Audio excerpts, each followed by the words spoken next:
Hi, my name is Sinclair Caesar III, and I'm an academic advisor here at Trinity University. Today, we'll review University Terminology Part 3. This is the third and final video in this series, which will aid you in understanding some of the terminology and processes you'll encounter as a Tiger. So let's jump right in and talk about a frequently used term, FYE.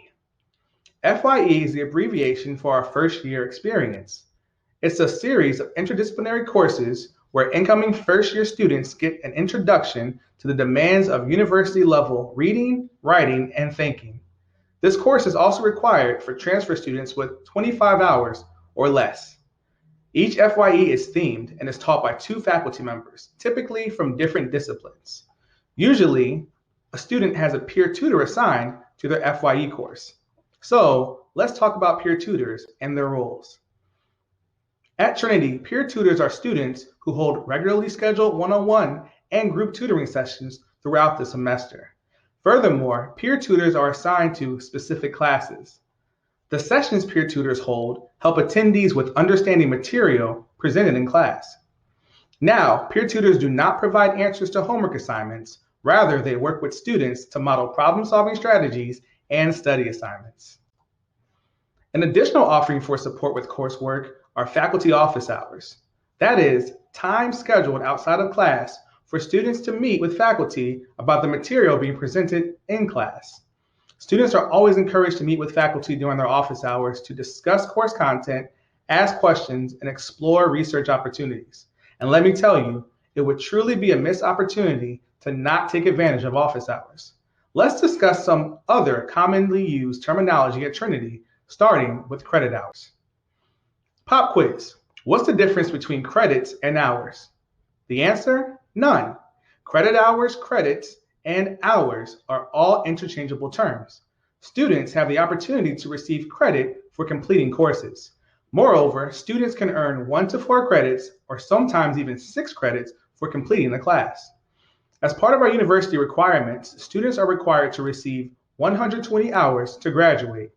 To learn more about university requirements, check out our other tutorial and instructional videos. For now, let's explore more about credit hours. When it comes to credit hours, a student's academic workload may include attendance to lectures, seminars and tutorials, applied and studio instruction, labs, and supervised fieldwork. Other academic workload includes reading, writing, homework, research, community engaged experiences, practica, rehearsals, and performance. Now, this list is not exhaustive as there are other types of academic work offered at Trinity. Next up are two terms you'll hear often. Let's talk about the difference between prerequisites and co-requisites. First, we'll define prerequisites.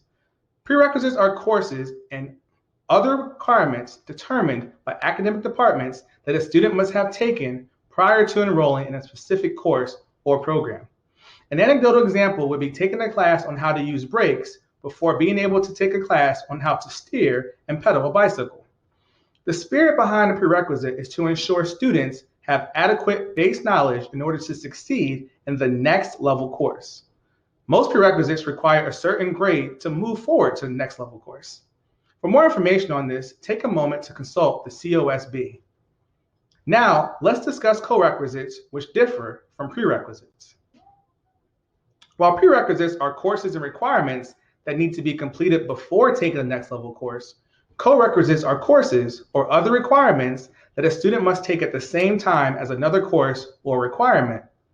Furthermore, a co-requisite is a theoretical and knowledge-based course that is paired with a course that is experiential and hands-on. An anecdotal example would be a lecture course on the history of bike helmets taken at the same time as a lab researching the effectiveness of different bicycle helmet materials. And if you're wondering, I absolutely have bike riding on my mind today. Now let's cover the last term in our series, add drop. Add drop is a defined period in which students are able to do the following. A, finalize their class schedule. B, ensure they're in the appropriate classes. C, change their mind about a course or series of courses.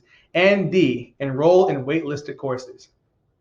Whatever changes students make during add drop will not be reflected on their transcripts. Typically, add drop begins within the week prior to the start of classes. Students may add or drop courses to their schedule through the 6th day of classes of a regular semester and through the 5th day of classes of a summer term. After the date range listed in the academic calendar, a student may only withdraw from a class with a grade of a W. We invite you to learn more about our registration processes and our other one-on-one videos. For now, let's wrap up. Now, we certainly didn't cover all terms and processes you'll encounter during your time as a Tiger, so always feel free to reach out to your individual academic advisor with any additional questions. You'll also learn so much more in our other tutorial and instructional videos. But for now, I just want to say thank you for watching and have a great day.